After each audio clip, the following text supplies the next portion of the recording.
Public fiscal administration is the financial management systems of the government.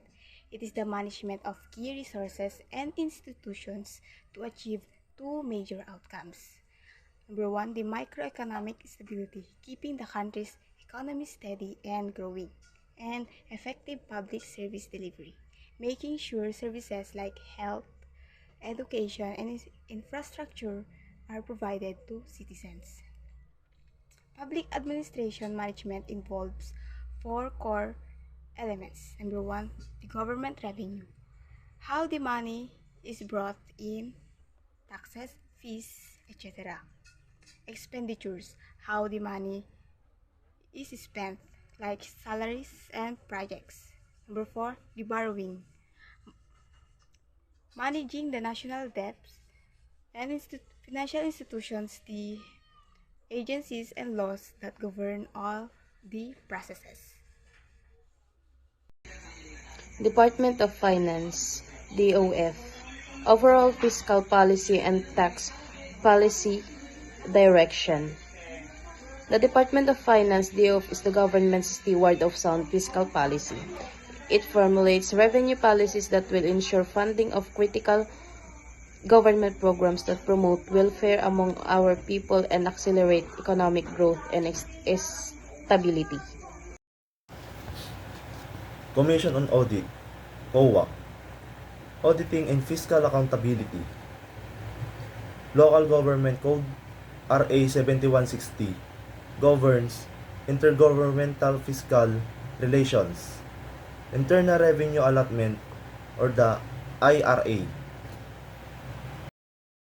The national budget cycle 4 phases.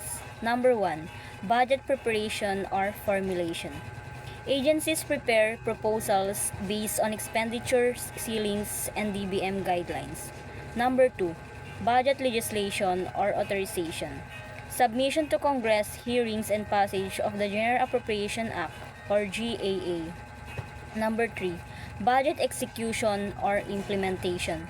Fund releases, procurement, payroll, and program implementation. Number 4. Accountability or audit and evaluation. COA audits and performance monitoring to ensure compliance. For example, during the budget preparation phase, government agencies like the Department of Education would prepare funding proposals for new educational programs based on the budget ceiling set by the Department of Budget and Management. In the budget legislation phase, this proposal would be submitted to Congress for approval and included in the General Appropriation Act. During budget execution, the Department of Education would receive funds to implement these programs, hire staff, and purchase materials. Finally, in the accountability phase, the Commission of Audit would conduct audits to ensure that funds were used properly and the educational outcomes were being achieved. Intergovernmental fiscal relations. Internal Revenue Allotment, LGUs receive a constitutionally and legally mandated share of national internal revenue taxes. Formula considers population and land area. Local Government Code Section 284, LGUs rely heavily on the IRA for service delivery. Fiscal decentralization challenges include local revenue generation capacity and accountability. Key challenges and issues. Number 1. Revenue volatility and narrow tax base.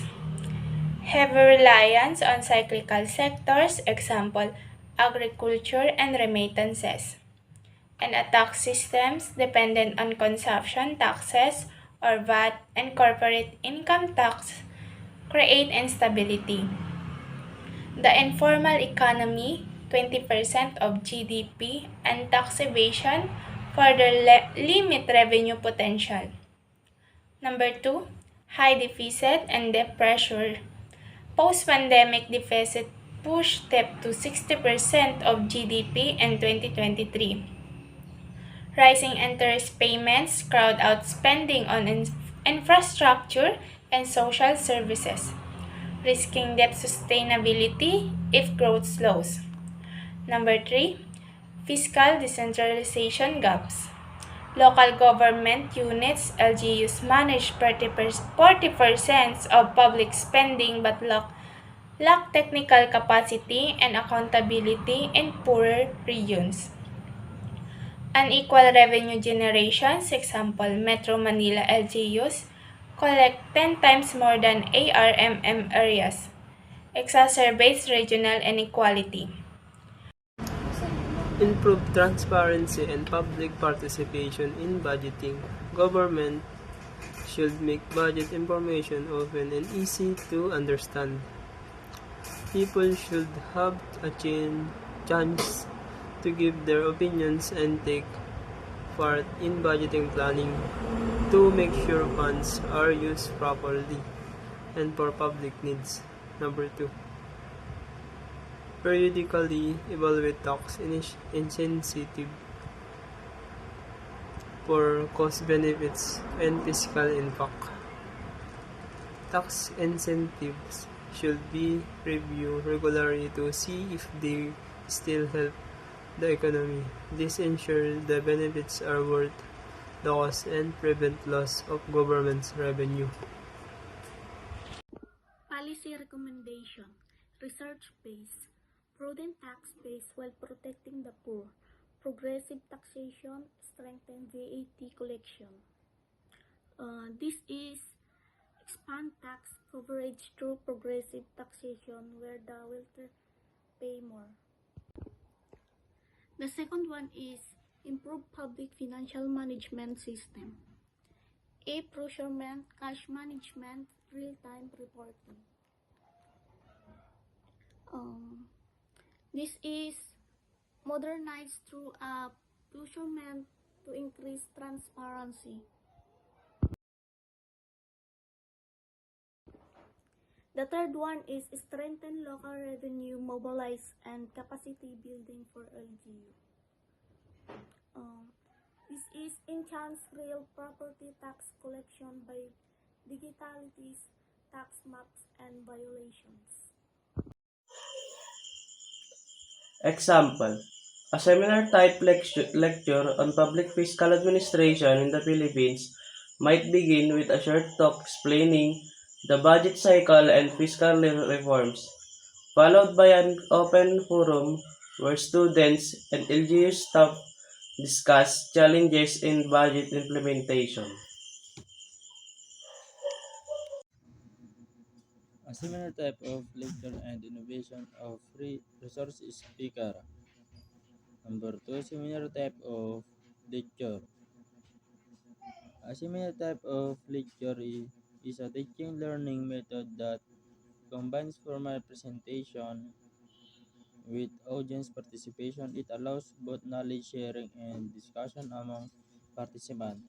For example, a similar type of lecture on public administration in the Philippines might begin with a short talk explaining the budget cycle and fiscal reforms, followed by an open forum where students and religious staff discuss challenges in budget implementation for the purpose to enhance understanding of complex topics. Number 2, to bridge theory and practice by encourage real world in insight. Number 3, to develop analytical skills through guided discussion. Thank you. Seminar type of lecture and invitation of resource speaker. A seminar type of lecture is a teaching learning method that combines a formal presentation with audience participation. It allows both knowledge sharing and discussion among participants. It's not just about listening, students are encouraged to discuss, ask, question, and share insights. For example, a seminar on public fiscal administration in the Philippines may start with a talk about the budget cycle and fiscal reforms, then proceed to an open forum where students and local government staff discuss real issues in budget implementation. Innovation of resource speaker. The innovation of resource speaker is the formal process of requesting an expert to share knowledge, insight, or professional experience in a seminar, lecture, or training event. A resource speaker is someone with specialized knowledge or practical experience related to the topic being discussed. Purpose: to give participants real-life perspective beyond textbook, to validate research findings with practical applications, to motivate participants with expert insight and examples.